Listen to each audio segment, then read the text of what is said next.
A potentially groundbreaking study could give us more insight into heart failure, something that affects over 6 million Americans. CBS 13's Dominic Garcia spoke to a researcher at UC Davis on what causes it and what fixes it. And it could be different for men and women. Heart failure is a diagnosis that can be very deadly. The prognosis, once you've got that, is not great. It's 50% of the people who get that diagnosis will be dead in 5 years. Donald Burrs is the chair of the pharmacology department at UC Davis's School of Medicine. He's a senior author of a study that is looking into heart failure with preserved ejection fraction, or HFpEF.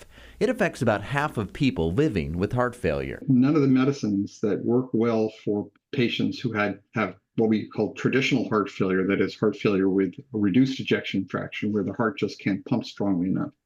None of those seem to help these patients. Through studying mice, they found that the diastolic dysfunction in female mice resulted from altered heart filament proteins. In male mice, it resulted from the slow removal of calcium from heart cells between heartbeats, causing a slight contraction to remain between beats, which basically means the causes of heart failure may be different in men and women. So that the male mice and the female mice really have separate molecular mechanisms that seem to drive the actual cardiac dysfunction. Burrs says that means the best treatments may also be different for men and women. Finding out which drugs are functionally effective using existing therapies would be one step.